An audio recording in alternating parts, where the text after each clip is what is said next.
Hay una historia de una señora llamada Elizabeth Barrett Browning, que luego de contraer nupcias, sus padres desaprobaron el matrimonio con Robert, lo repudiaron. Era una época donde las clases sociales tenían un gran impacto en las influencias de los hogares. Solo se casaban los que tenían cierta posición, cierta clase social. Y casi todas las semanas Elizabeth le escribía cartas continuamente, cartas de amor y reconciliación a sus padres. Años pasaron, meses, pidiéndoles una reconciliación. Nunca sus padres respondieron una sola de esas cartas de amor y reconciliación que Elizabeth le había mandado. 10 años después de ellos estar fielmente escribiendo y enviando cartas, 10 años después, Elizabeth recibió un enorme paquete, un correo, una caja que llega a su puerta. Ella lo abrió y para su consternación, para su angustia, la caja contenía todas las cartas que ella había escrito a sus padres y ninguna de esas cartas había sido abiertas. Hoy en día esas cartas de amor se encuentran entre las más bellas literaturas inglesas clásicas antes escritas. Si sus padres hubieran abierto y leído solo alguno de esos correos, se podría haber logrado una reconciliación. Hoy nosotros estamos delante de un texto que es la palabra de Dios, que es la carta justamente que nos recuerda la obra de reconciliación de Dios para nosotros. Este libro de 66 libros, pues continuamente desde el Génesis hasta Apocalipsis está tratando de recordarnos esta obra de reconciliación. Y es por eso que nosotros deberíamos abrirlo, leerlo detenidamente, ir sobre el mensaje que nosotros pudiéramos ver en este. Y no solamente lo encontramos en toda la narrativa desde el Antiguo Testamento, sino que en el texto que tenemos hoy, justamente, específicamente, habla de Cristo y Cristo nuestro reconciliador. Ese es el título del sermón en esta tarde, Cristo nuestro reconciliador. Pablo ahora una vez más nos hace partícipe de la verdad que todo cristiano, todo ser humano debe de saber y conocer, y es la necesidad de reconciliarnos. Más aún, Pablo hoy también nos va a recordar acerca de la obra que hizo posible esa reconciliación y también las evidencias que se muestran en aquellos que han sido reconciliados. Pero si usted no visita, déjame poner en contexto este texto. La semana pasada vimos que Cristo es el Dios supremo. Recuerde que esta carta está siendo dirigida a esta iglesia que estaba bajo el ataque de una serie de corrientes filosóficas gnósticas que decían que todo lo material era malo y solo lo espiritual era bueno. Y estos falsos maestros estaban enseñando dentro de la iglesia que es imposible, improbable que Jesucristo sea Dios, y mucho menos que Dios haya encarnado, tomado forma de hombre. Eso era una imposibilidad a la luz de estos falsos maestros. Sin embargo, aprendimos la semana pasada que Pablo nos quería dejar claro justamente que Cristo es Dios, es la imagen del Dios invisible. Y aclaro, Cristo no es Padre y Espíritu Santo. Cristo es una de las personas de la Trinidad que es Dios en toda su esencia.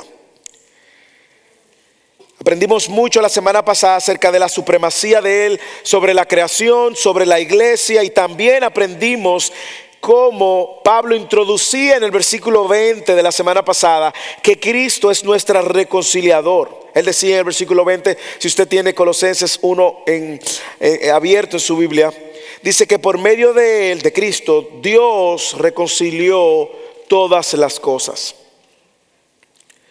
A mí me encanta ver cómo Pablo es un maestro en introducir ideas que luego él va expandiendo y luego él va desempacando. Y el texto de hoy, Pablo entonces amplía la idea de esa reconciliación, de cómo en él fueron reconciliadas todas las cosas.Í que yo quiero que usted abra su Biblia, encienda su Biblia, pero yo quiero que usted ponga sus ojos sobre el texto, ya sea en su Biblia, en algún medio que usted tenga electrónico, en la pantalla. Yo quiero que usted vaya conmigo y leamos solamente estos 3 versículos que van a exaltar a Cristo como nuestro reconciliador. Vamos a leerlo juntos, versículo 21 al 23 otra vez. Y aunque ustedes estaban alejados y eran de ánimo hostil, ocupados en malas obras, sin embargo, ahora Dios los ha reconciliado en Cristo, en su cuerpo de carne, mediante su muerte, a fin de presentarlos santos, sin mancha e irreprensibles delante de Él. Esto Él hará si en verdad permanecen en la fe, bien cimentados y constantes, sin moverse de la esperanza del Evangelio que han oído, que fue proclamado a toda la creación debajo del cielo y del cual yo, Pablo, fui hecho ministro. Cuando leemos este texto vemos que Pablo nos muestra esta necesidad que el hombre tiene de ser reconciliado por Dios por medio de la obra de Dios, de Cristo, de manera que sea manifestada en las vidas de los reconciliados, de que sea una manera en lo adelante de vivir.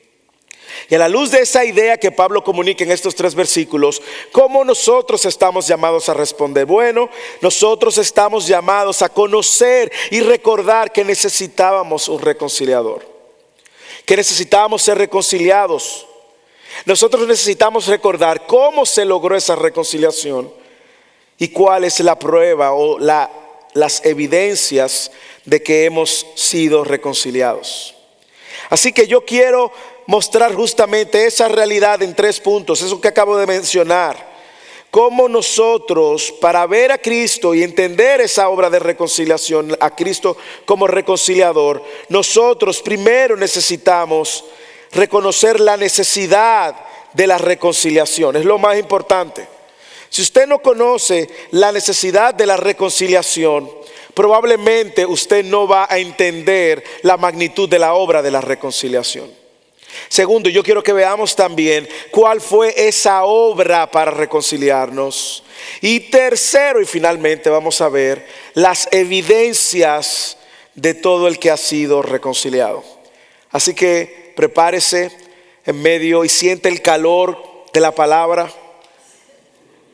en sus corazones. Siente el calor que nos trae estas verdades y disfrútelo conmigo. Lo primero es, vamos a ver la necesidad de la reconciliación. Versículo 21. Versículo 21. Y aunque ustedes estaban alejados y eran de ánimo hostil, ocupados en malas obras. Lo voy a repetir otra vez.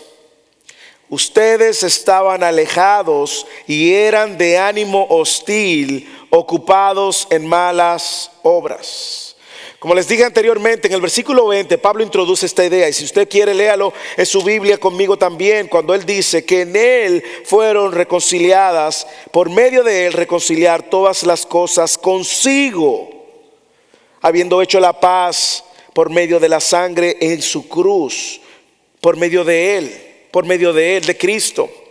Y a mí me encanta que ahora usted nunca, probablemente en su andar de fe, nunca usted ha pensado que usted necesitaba ser reconciliado con Dios. Probablemente usted creció escuchando que usted era un niño bueno, una niña buena. Probablemente usted hizo primera comunión, fue bautizado en la iglesia católica y creció y le enseñaron que usted tenía que cada vez que pecaba ir a confesarse donde un cura, y eso lo hacía usted bueno. Quizás usted pensó que porque usted no es tan terrible como el vecino suyo, el compañero de trabajo o aquel delincuente corrupto político, que usted sabe que ese sí merece juicio y muerte. Usted nunca pensó que tiene la necesidad o que tenía la necesidad de ser reconciliado con Dios. Bueno, déjeme aclararle algo. Si usted nació después de Génesis 3, Si usted nació después de Adán y Eva, todos los hombres y mujeres que han nacido después de Adán y Eva, todos sin excepción, nos encontramos en la necesidad de ser reconciliados con Dios. ¿Por qué? Recuerde el Edén. El Edén era el lugar perfecto donde el hombre habitaba en una comunión perfecta con Dios. Había una comunión perfecta. Dios se paseaba en medio del huerto, en medio de ellos. Una comunión íntima, perfecta con Dios. Por la desobediencia, entonces se rompe esa comunión. Dios expulsa a Adán y Eva del Edén. Y a partir de ese momento, todo el que nació después de ello nace en una condición de rebelión contra Dios, hostilidad contra Dios, alejados de Dios. Todo el que nace después de Adán y Eva, justamente esa es la condición en la que nace. Hoy hablaba con unos hermanos después de Fideli, porque realmente Fideli hoy estuvo muy interesante. Y unos hermanos me preguntaban hablábamos de eso. Yo le decía, bueno, yo tengo una niña de 2 años, casi 3 años. Nadie le ha enseñado a ella cómo ser egoísta. Nadie le ha enseñado a ella a ser desobediente. Nadie. Y desde que tiene uso de razón, ella sabe cómo incluso pelear por lo que quiere, desobedecer y tratar de imponerse con un carácter fuerte. No. ¿Quién se lo enseñó? Nació después de Adán y Eva. Todo el que nació después de esa trágica desobediencia nace en una condición, en una naturaleza que lo hace a usted tener una necesidad de ser reconciliado con Dios. Usted está en una condición donde usted sin Cristo se encuentra o se encontraba en hostilidad. Y mire algunas razones por las que eran necesarias, por la que era necesario la reconciliación. Léalo. Primera razón es que todos sin excepción estábamos alejados de Dios. O todas las personas sin excepción están alejadas de Dios, cortadas, alejadas de esa relación con Dios. Léalo. Y aunque ustedes antes, Pablo hace un antes y un después, porque entiende que estos están ahora en Cristo, antes estaban alejados. Pablo le está dando una razón. Ustedes se encontraban en una condición de ánimo hostil. Y mire cómo Efesios lo dice en el capítulo 4, versículo 18. Ellos, refiriéndose a aquellos mismos que no están en Cristo, tienen entenebrecido su entendimiento. Están excluidos. Yo creo que el texto está en pantalla, o creo que lo preparamos, ¿verdad? Están excluidos de la vida de Dios por causa de la ignorancia que hay en ellos por la dureza de su corazón. Entonces usted ve que Pablo no solamente dice que estaban cortados, es que estaban entenebrecidos, en tinieblas. Su ignorancia no le permite. ¿Cuál ignorancia? No ir a la escuela. No. La ignorancia de no reconocer la necesidad en la cual se encuentran. Su corazón está endurecido. O sea, la primera razón por la que es necesaria la reconciliación con Dios es porque el que no está en Cristo está alejado de Cristo. La segunda razón es porque son personas de ánimo hostil. Léalo. No solo están alejados, sino también eran de ánimo hostil, enemigos de la mente, enemigo en la mente. ¿Usted alguna vez ha tenido un enemigo o alguien con quien tiene algún tipo de diferencia? Probablemente sí, piense. Probablemente usted no quiere compartir nada con esa persona. Usted no lo soporta, no lo puede ni ver, ¿sí o no? Si dice que sí, tiene que confesar su pecado porque vamos a tomar la comunión con el Señor y no puede venir. Pero sí, de una manera u otra, lo que Pablo está comunicando aquí es que esta hostilidad es un rechazo natural a Dios. Un rechazo que puede ser pasivo o un rechazo que puede ser activo. El rechazo pasivo es el rechazo donde usted dice, sí, yo creo en Dios. Pero usted no se interesa por las cosas de Dios, usted no le interesa conocer a Dios.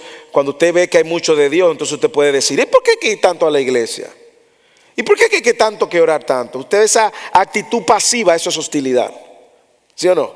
Hay un rechazo activo que el que dice, no me hables de Dios. Tú te quedas con tu Dios y yo me quedo con mi Dios. Es más, yo no creo en Dios. Pero la hostilidad es esa condición natural donde nosotros rechazamos todo lo que luzca, parezca, huela a Dios. No sé si usted ha tenido personas que usted le habla y dice, no me hable de Dios, no me hable. Esa es esa hostilidad de la que Pablo se está refiriendo.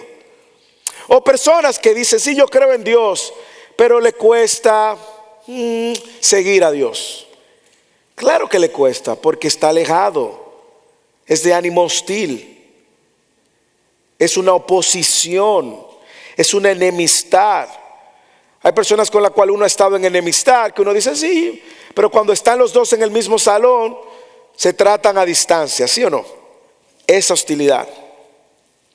Hay quienes tienen, como dijo, una hostilidad más agresiva y usted la puede ver incluso, por ejemplo, en los musulmanes contra los cristianos. Recientemente en Nigeria, 40 católicos fueron asesinados por los musulmanes de Nigeria. Esa hostilidad contra Dios debe de ser reconciliada. Ese fue el rechazo que Jesús soportó en la cruz, hermanos. Hebreos capítulo 12, versículo 3. Es un texto que nos ayuda a entender eso. Consideren a Cristo aquel que soportó tal hostilidad contra Él mismo. Cristo soportó esa hostilidad en la cruz. No solamente estábamos alejados, éramos de ánimo hostil, sino también estábamos enfocados en malas obras. Lea el versículo otra vez, el mismo versículo 21. Ocupados en malas obras. Déjeme aclarar aquí, cuando usted piensa ocupado en malas obras, no significa, para que usted se pueda incluir en su necesidad de reconciliación, no significa que usted estaba acechando a ver a quién le iba a hacer el mal. Le voy a hacer el mal, le voy a hacer el mal, le voy a hacer de tropiezo, se la voy a poner difícil. No ese tipo de hacer malas obras. Así que la definición de malas obras no es la que nos viene a la mente, es la que la Biblia define como malas obras. No es de que usted dice, pero yo no hacía el mal. No, perdón. No estamos hablando de que usted estaba buscando hacer el mal, aunque eso incluye hacer el mal intencionalmente. Estamos hablando de la definición de hacer malas obras que la Biblia da. Y yo estoy seguro que todo el que esté en este salón, de alguna manera, se encuentra en el grupo. Mire cómo Gálatas 5 lo dice, 19. Las obras de la carne son evidentes. ¿Cuáles son? Inmoralidad. Inmoralidad es todo tipo de tendencia desviada sexual del diseño que Dios ha establecido. Matrimonios que buscan fuera del matrimonio, eso es inmoralidad. Novios que buscan fuera del matrimonio, tener intimidad antes del matrimonio, eso es inmoralidad. La misma pornografía, tendencia natural, eso es inmoralidad. Ver con lujuria a un hombre o una mujer, eso es inmoralidad. Impureza, sensualidad. Yo estoy leyendo de la Biblia, de su Biblia. Idolatría, que tiene muchas formas, que no solamente es la de levantar una imagen, prender unas velas y adorarle. Usted es idólatra probablemente de usted mismo, probablemente de su trabajo, probablemente de su estatus, de su condición social, probablemente de su carrera, de sus estudios, aún de su familia. Idolatría, hechicería, no se ve mucho aquí, pero en el contexto donde yo vengo hay mucha hechicería. Prácticas de buscar y consultar con brujos. En Cuba también se ve mucho la hechicería y sé que en otros países, en Venezuela ahora, bajo el nuevo régimen. Enemistades. Cuando usted es promotor de la enemistad, usted es parte de la enemistad, usted está actuando en malas obras. Celos. Cuando usted ve al otro como su posesión y no permite que el otro de una manera u otra interactúe, usted cree que es suyo y usted tiene celo si ve a esa persona con otra persona o si ve a esa persona compartiendo. Y no hablo del celo matrimonial, que es parte también, hay un celo enfermizo e irracional, pero hay hermanos que tienen celo cuando ven a otro hermano prosperar, por ejemplo, o tienen celo cuando ven a otro hermano empezar a servir en la iglesia más rápido que él, o tienen celos cuando ven que otro hermano se lleva bien con otro hermano, no lo toleran. Y sigue diciendo la lista de Gálatas, rivalidades. Cuando una persona lo que está buscando es esa comparación continua. ¿Usted ha visto?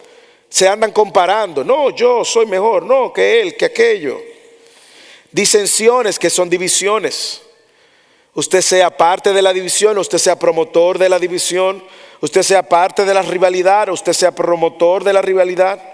Herejías, falsas enseñanzas que atacan la verdad revelada en la palabra de Dios. Envidias, ahí creo que entramos en un grupo grande. Cuando no disfrutamos el éxito del otro, cuando queremos lo que el otro tiene, cuando yo anhelo que esa persona sea menor que yo porque no tolero que esa persona pueda estar debajo de mí. Envidia, que tiene aquello que yo no tengo, que quiero aquello. Esa envidia es de esas obras de la carne y de ese andar en malas obras. Y él sigue diciendo borracheras, para los que les gusta tomar y que muchas veces se le va la mano. Ahí usted puede poner que esa borrachera va a traer como consecuencia, va a dar a luz otros pecados. Uno empieza con el alcohol y puede terminar en otra cosa. A mí me preguntan por qué, si yo tomo o no tomo. Yo tengo una posición que usted no tiene que tenerla, pero aprendí a no exponerme a nada que potencialice mi capacidad de perder la sobriedad y pecar más fácilmente. Orgías, ya esto está a la orden del día. Y me encanta cómo el versículo 21 dice, y cosas semejantes. Pablo lo deja abierto.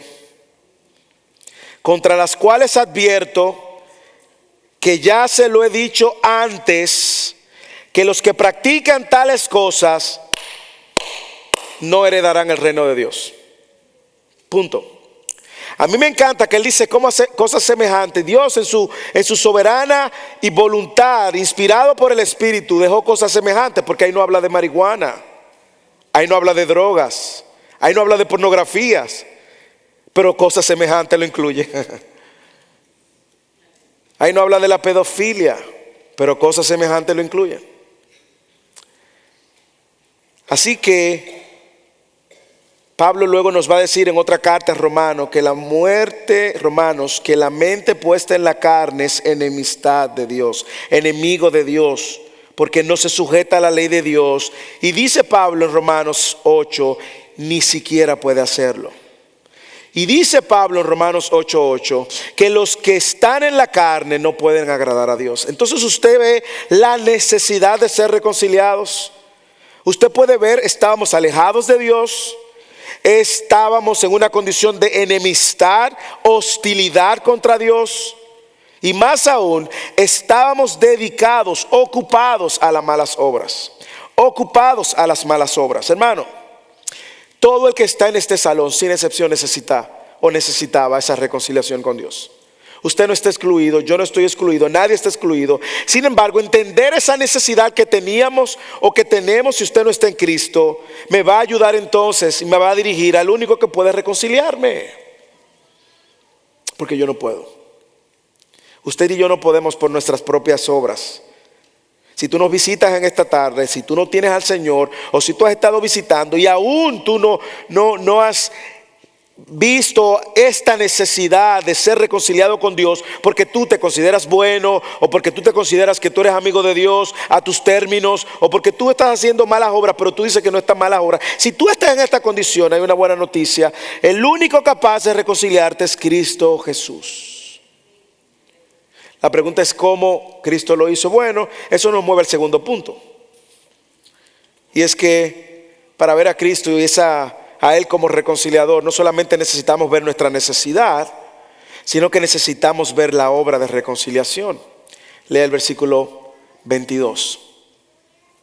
Sin embargo, me encanta ese cambio de Pablo. Él dijo, ustedes estaban alejados, ustedes eran enemigos, ánimo hostil contra Dios, ustedes estaban ocupados en mala obra. Sin embargo, Ahora Dios los ha reconciliado en Cristo, en su cuerpo de carne, mediante su muerte, a fin de presentarlos sin mancha e irreprensibles delante de Él. Usted puede ver el cambio. Usted puede ver la obra de reconciliación. Primero es una obra que Dios inicia. Ahora Dios los ha reconciliado. Dios los ha reconciliado. Dios los ha reconciliado. ¿Cómo? En Cristo. Y me encanta que Pablo, de una manera magistral, empieza a usar términos para darle en la cabeza a esta falsa herejía de que Cristo, siendo Dios, o Cristo encarnado, Dios no iba a hacer nada a través de él. Y dice, ahora Dios los ha reconciliado en Cristo. Y empieza a usar una serie de términos que los gnósticos iban a rechazar. En su cuerpo. Ellos no podían asimilar que Cristo estuviera, Dios estuviera en un cuerpo humano. En su muerte, ellos no pueden asimilar que Dios, siendo Dios, viniera, se hiciera hombre y que luego muriera para hacernos santos. Ese Dios que Pablo presenta no encaja en la mente de los gnósticos. Y Pablo enfrenta ese ataque contra la deidad de Jesús y la idea de que la materia es mala y la idea de que Dios pudiera hacer esto, a quien los gnósticos llamaban el mayor bien supremo. La idea de que el mayor bien supremo fuera responsable de reconciliarnos usando a Cristo, quien es de hostilidad, quien estaba y reconciliar a aquellos que estaban, al hombre quien estaban en ánimo hostil y a quien Dios estaba lejos y separados. Y mire cómo Dios toma la iniciativa. Pero ya lo había dicho en el versículo 20, por medio de él reconciliar todas las cosas. Y ahora el versículo 22, si usted sigue la línea de pensamiento, establece la reconciliación que los pecadores tenemos por medio de la obra de Cristo. Por medio de la obra de Cristo. El plan soberano era este. Dios iba a reconciliar al hombre con sí mismo. Dios iba a tomar la iniciativa porque el hombre no podía por sí mismo. Y eso lo veíamos en detalle hoy en Fidelis. Y vamos a seguir abundando de eso la semana próxima en Fidelis también.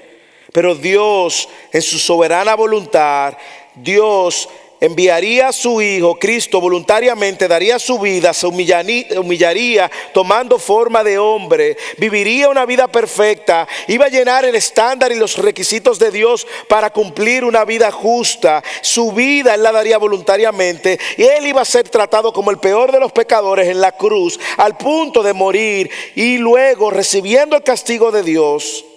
Todos los pecadores que sí merecíamos el castigo de Dios, todos los pecadores que nos encontremos en Él íbamos a ser declarados justos. Por la fe en Él, por creer en Él como el único Salvador y el único camino al Padre. No solamente eso, sino que nos iba a hacer sus hijos, no enemigos. Iban a ser considerados familia de Dios. No extranjeros, no extraños, no excluidos. Esa es la buena noticia del Evangelio. Esa es la buena noticia del Evangelio. Es buena noticia porque usted no podía y Él lo tuvo que hacer. Y es buena noticia porque ahora tú estando en Él no eres enemigo jamás. Ese es el Evangelio que Epafras le predicó, le llevó. El Evangelio que ellos creyeron, que transformó su vida y le trajo esperanza. Y le trajo mejor esperanza que cualquier otra falsa oferta religiosa. Y es ahora Dios quien ve a sus hijos por medio del sacrificio, quien nos ve como sus hijos de nuevo. Y ahora podemos estar, escuche esto. Esto no depende de si usted lo siente, esto depende de si usted lo creyó. Escuche esto. Ahora estamos en una comunión con Dios como Dios estuvo en comunión con Adán. Por medio del segundo Adán, que es Cristo. Y ahora yo puedo venir donde Él. ¿Sí o no? Cualquier hora. El pastor puede no estar disponible a cualquier hora. Hay hermanos que no pueden estar disponibles 24/7, pero Dios sí. Y usted puede entrar al trono de la gracia y decirle: aquí estoy otra vez, vuelto un trapo sucio, perdóname. Y saber que Él también nos habla una y otra vez por medio de su palabra. Dígame si eso no es glorioso, hermanos. Ahora hemos sido reconciliados. Ahora hemos sido reconciliados. Y Él nos ve a nosotros como sus hijos. Aceptó el sacrificio de Cristo. Y ahora nos declara justos, Romanos 3. Y nos va a santificar progresivamente, Romanos 6 al 7. E incluso vamos a ser glorificados, Romanos 8. Pero déjeme decirle, no vaya tan rápido porque esto tiene mucho más. Mire, antes usted era de ánimo hostil, usted rechazaba a Dios, su oferta, ¿sí o no? De hecho, aquí está el testimonio del hermano Julio, quien empezó el servicio. Usted escucha el testimonio de ellos como pareja. Julio era de ánimo hostil, su esposa oraba por él por 17 años, creo. Y cada vez, y no es el único caso, hay muchos casos más. Y yo sé que le puede traer esperanza a aquellas que sus cónyuges no son creyentes. Orando. ¿Y qué le decía? No, tú con tus cosas, te va a volver loca. Yendo tanto a la iglesia y orando tanto y leyendo esa Biblia. Ahora tú eres la santa. Ánimo hostil, rechazando a Dios. Pero ahora, reconciliados con Dios por medio de Cristo. Pero mire lo que dice, ¿cómo esto sucede? Esa es una pregunta interesante. ¿Y cómo eso sucede? Si yo antes rechazaba a Dios, ¿cómo esto ahora puede suceder? Hermanos, eso no sucede viniendo a la iglesia, primero. Segundo, eso no sucede usted haciendo buenas obras. Eso sucede por medio de una obra soberana que Dios produce en su corazón, donde cambia su corazón, le da un nuevo corazón, pone su espíritu dentro de él, de usted. Y ahora usted, que era de ánimo hostil, no le queda otra cosa que correr donde Él.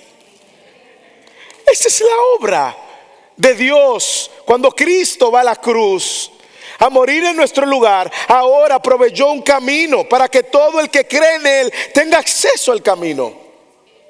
Eso no se consigue por la religión, hermanos. Eso se consigue por medio de la obra soberana de Dios. Él lo dijo anteriormente en los versículos anteriores. Antes estábamos en el dominio de las tinieblas, ahora nos trasladó al reino de su Hijo. Antes eran un enemigo, ahora somos sus hijos. ¿Y para qué es todo esto, Moisés? ¿Para qué es todo esto, hermanos? ¿Usted quiere saber para qué? Todo eso es para su gloria. Léalo. A fin de presentarnos santos, sin manchas e irreprensibles delante de ¿quién? De Él.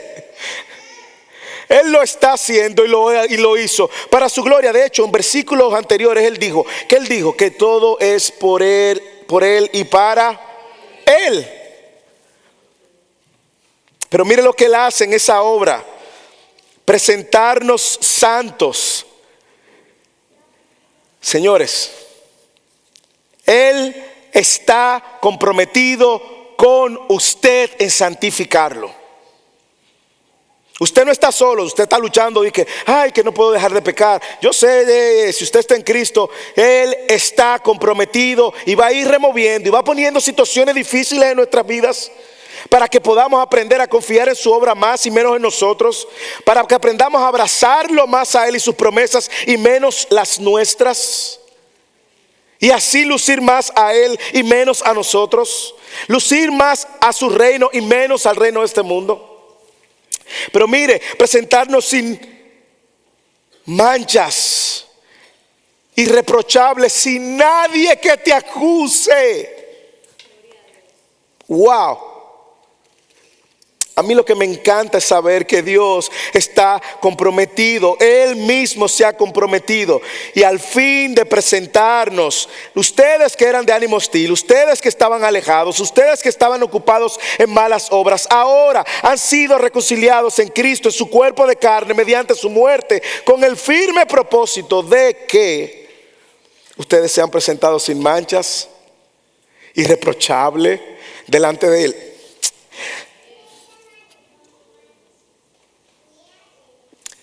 Va a llegar el momento donde usted se va a presentar delante de Dios, hermanos. Va a llegar ese momento. Y probablemente usted llegue con nervios. Yo no sé cómo va a suceder eso. Oye, fallé tanto. Pero el Señor no te ve así, ni te va a ver así el momento que tenga que presentarte delante de Él. Cuando tengas que presentarte delante de Él, Él te va a ver sin manchas, irreprochable, sin nadie que te acuse por tus méritos. No, por los méritos de Cristo. Ahora usted entiende por qué al principio Pablo en el capítulo 1 dijo a los santos de Colosenses. Ahora usted entiende por qué Pablo decía: ustedes que se aman, que aman a los santos en el Espíritu. Ahora usted entiende por qué Pablo en Filipenses capítulo 1 versículo 6 dice: yo estoy convencido que si Dios empezó la buena obra, Él la va a perfeccionar. Hermanos, ese día va a llegar. Y ese día va a ser glorioso, donde usted delante de Él va a decir: Señor, aquí estoy. Gracias, Cristo, por limpiar mis vestiduras. Gracias, Cristo, por borrar todos mis pecados y olvidarte de cada uno de ellos. Hermanos, Dios no solo nos salvó y nos dejó ahí errante en este mundo. No, hermanos, Dios está comprometido todos los días con usted, caminando con usted, santificándote. Efesios 1:4. Pablo dice en el capítulo 1, hablando de la elección: Él nos escogió en Él, en Cristo, antes de la creación del mundo. Antes de que el mundo existiera, Él nos escogió. ¿Para qué? Para que seamos santos e irreprensibles delante de Él, hermanos. Esto no se trata de nosotros. Caminar en santidad no es para que la gente diga que tú eres más santo. Es para que la gente vea que hay un santo que te está santificando, hermanos. Me encanta ver la obra de Dios. Y cómo ahora no solamente vamos a ser santos, sino también irreprochables. Los condenados han sido declarados justos. Mire cómo Pablo lo dice en Romanos 5, en el versículo 10 al 11. Y lea o mastique. Yo sé que preparamos eso en los slides, espero que lo saquen. Pero mire cómo dice. Léalo detenidamente, las mismas palabras. Romanos 5, 10. Porque si cuando éramos enemigos fuimos reconciliados con Dios por la muerte de su Hijo, mucho más, habiendo sido reconciliados, seremos salvos por su vida. Y no solo esto, sino que también nos gloriamos en Dios por medio de nuestro Señor Jesucristo, por quien hemos recibido la reconciliación. Esta reconciliación debe moverme a mí a una vida de adoración. Una vida de adoración a nuestro Señor Jesucristo. Una vida de adoración a quien nos ha reconciliado. Y todo esto, lo que sucede, Él lo hace para su gloria, hermanos. Su gloria va a ser perfeccionada. Su obra va a ser perfeccionada. Su gloria está en juego. Usted está en Cristo, hermano. Mire, aunque ahora usted luzca medio incompleto, aunque usted tenga sus luchas, si usted está en Cristo, camine en esa verdad. Avance en esa verdad. Avance en esa verdad. Señor, aquí estoy que me resbalo, pero sigo firme. Avance en esa verdad. Crea en esa verdad. No hay mayor acto de amor que el que Dios ha hecho al reconciliarnos con Él mismo por medio de la obra de su Hijo para la gloria de Él. Ninguno de ustedes va a llegar medio chueco, decimos en mi país, medio incompleto, ninguno. Usted va a llegar santo, irrepresible, intachable, sin tacha. Sí, usted va a llegar, hermanos. Él se ha comprometido, Él empezó la obra y Él la va a perfeccionar.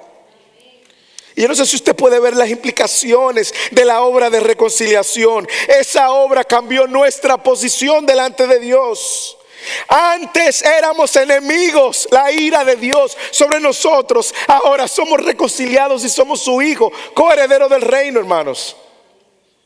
Esa obra cambió nuestro estado judicial. Antes éramos condenados, ahora perdonados. declarados justos. Merecíamos condena, pero su amor nos perdonó. Esa obra cambió nuestro estado eterno. Antes estábamos muertos espiritualmente, ahora viviremos en la eternidad. Y esa obra también cambió nuestro estado presente. Antes estábamos lejos, excluidos, y ahora estamos cerca, caminando en comunión perfecta con Dios. Le tenemos a Él como nuestro Padre, hermanos. Muchas implicaciones. Muchas implicaciones. Eso debe mover nuestro corazón a vivir de una manera diferente, ¿sí o no? Eso debe mover nuestro corazón a vivir a la luz de que lo necesitábamos y de que Él lo logró. Eso nos mueve al último punto. Y es que entonces deben de verse las evidencias de esa reconciliación. Lea el versículo 23. Esto Él hará si en verdad permanecen en la fe bien cimentados y constantes, sin moverse de la esperanza del evangelio que han oído, que fue proclamada a toda la creación debajo del cielo y del cual yo, Pablo, fui hecho ministro.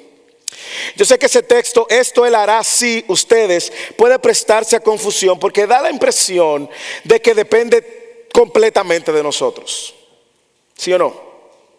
Da la impresión de que hay una condición para que todo lo anterior suceda. Pero déjeme aclararle el contexto otra vez para que usted entienda que no es así. Los falsos maestros estaban persuadiendo gente de la iglesia y lo estaban sacando.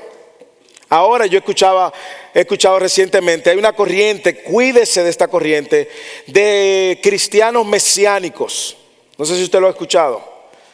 ¿Qué están haciendo ellos? Ellos están elevando las tradiciones judías y una serie de prácticas judías y quieren que ahora el cristiano, lo mismo que Gálata, comience a practicar todas esas tradiciones y fiestas judías para encontrarse en una posición mejor en su comunión con Dios o en un estatus mejor. Hay que guardar el sábado, hay que celebrar esta fiesta, el sabá, el qué sé yo cuánto. Pablo va a ver eso más adelante en esta carta. Y saca mucha gente de la gracia de Dios y lo está moviendo otra vez a vivir la ley. Cuídese. Lo que estaba pasando aquí era mucho peor.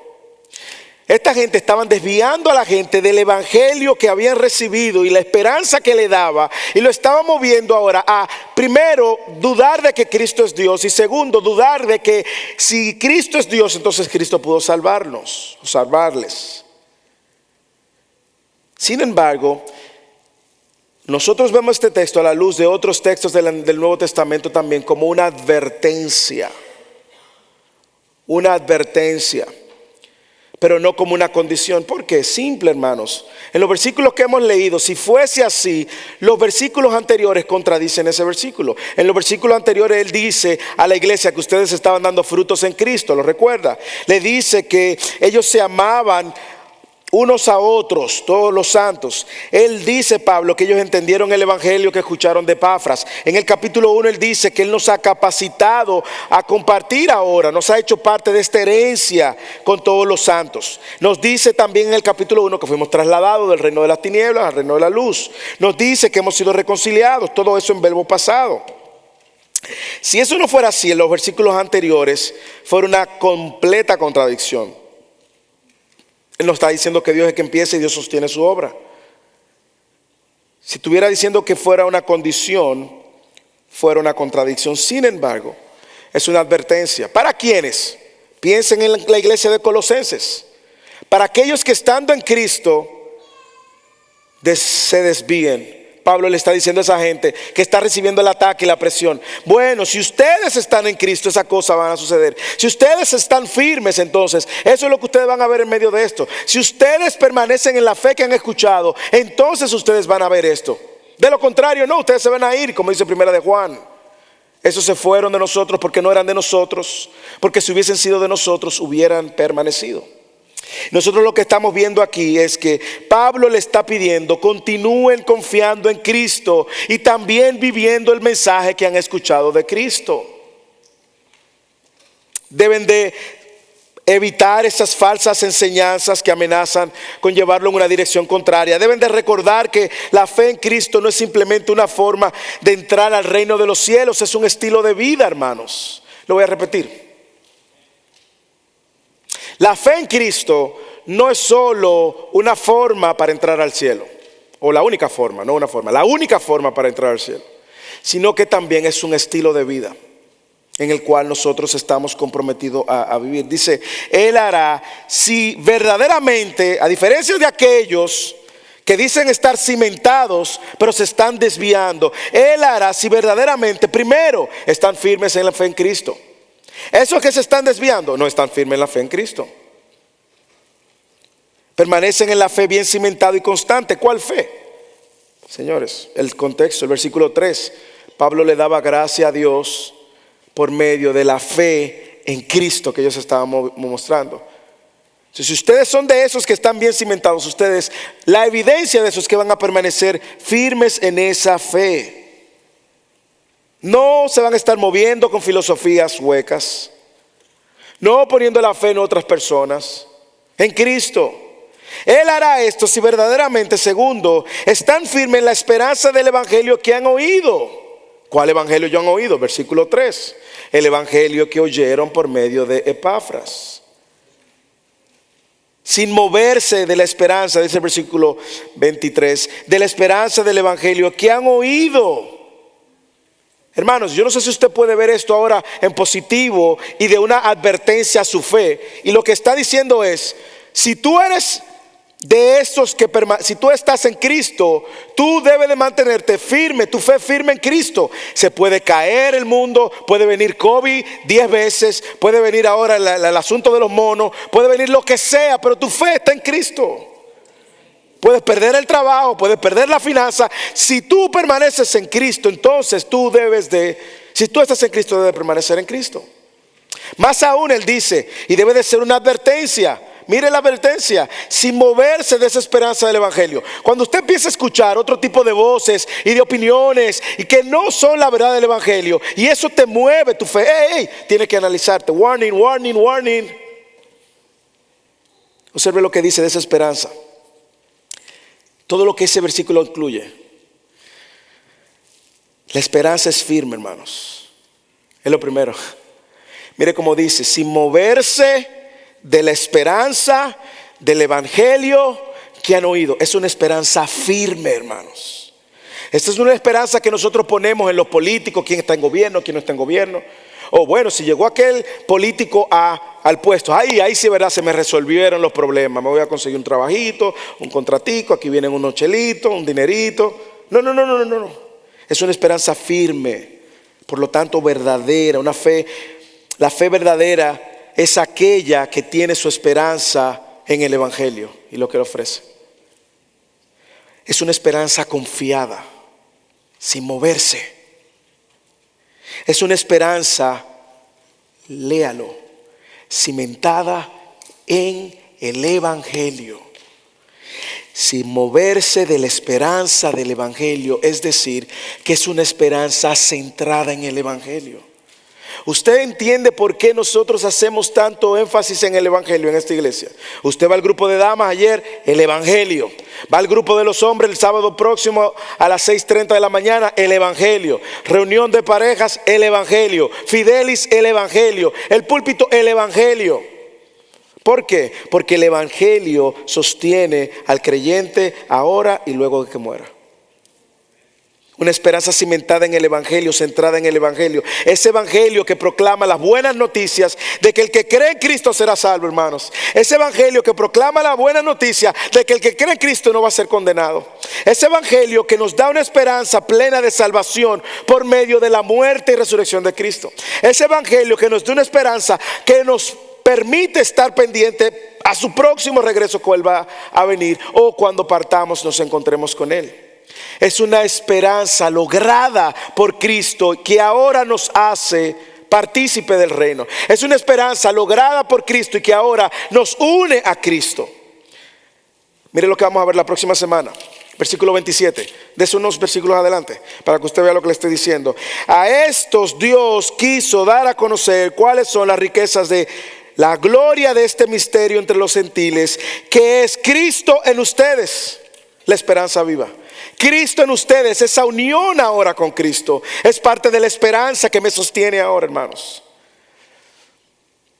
Y esa esperanza del Evangelio que es proclamada y que necesita ser escuchada. Mire cómo Pablo lo dice. Esa esperanza fue proclamada a toda la creación. Y claro, él está usando un mensaje, una manera alegórica de decir que alcanzó a todos. Esa esperanza fue proclamada.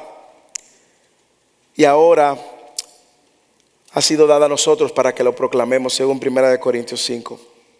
Hermanos, se me acabó el tiempo.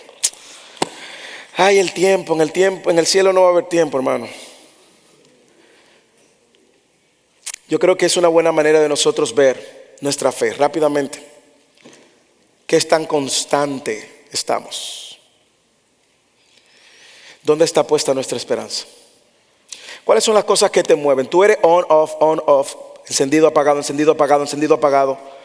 Examina tu fe, hermanos. Porque el que esté en Cristo está llamado, según este texto, y la advertencia es permanecer en la fe, bien cimentados y constantes. Bien cimentados y constantes. Una de las razones por la cual nosotros, le decía a alguien hoy en Fidelis, por lo cual yo trato de no perderme, digo, yo soy el pastor, no me puedo perder nada, pero no perderme nada, es porque cada ocasión es una oportunidad para afirmar mi fe. Y cuando usted se pone y se relaja, hoy es domingo, me voy a quedar en mi casa. Usted se está perdiendo la oportunidad de esa constancia que nos anima el Evangelio continuamente. Hermanos, reflexionemos, meditemos. Cuando vienen las dificultades que atentan con nuestra fe, ¿cómo respondemos? ¿Es nuestra vida dirigida por esa esperanza? ¿O tenemos la esperanza puesta en lo que yo tengo, en lo que hago, en mí mismo, en otra persona? ¿Es nuestra boca, está en nuestra boca continuamente la proclamación de esa esperanza? Hay una hermana en la iglesia que me gozo, y se lo he dicho varias veces, ver cómo en tan poco tiempo ha absorbido el Evangelio y cómo el Evangelio está en su boca diariamente. Y ella vino a mi oficina y me dijo: pastor, últimamente me he sentido que no tengo deseos de orar, no tengo deseos de leer la Biblia. Le digo: yo también me he sentido así, pero hay una esperanza que nos sostiene, hermanos. Y tener el Evangelio en tu boca, le decía, canta el Evangelio, escucha un sermón que te anime al Evangelio. No te quedes así, porque el que está firme y constante, aun cuando no lo sienta, va a estar firme y va a hacer cosas para eso. Y la hermana buscó un sermón y me lo mandó y me dijo: mire el sermón que me animó, pastor, gloria a Dios. Y finalmente proclamamos esa esperanza. Somos fieles embajadores de ese Evangelio de la reconciliación. Hermanos, termino con estas palabras y preparemos nuestro corazón para tomar la comunión. Ese ministerio de la reconciliación se origina en Dios y no en el hombre. Se experimenta personalmente. Es universalmente para todo el que cree. Es sin condenación, es entregado por medio de los hombres, es propiedad de Dios, se acepta voluntariamente y se vive diariamente. La fe genuina se ve en una vida cristiana que está pacientemente, constantemente, firmemente arraigado en la esperanza del Evangelio. Si nos visitas hoy, esa es la esperanza que te ofrecemos. Y no existe nada en esta tierra que pueda sostenerte como te sostiene el Evangelio. Oremos.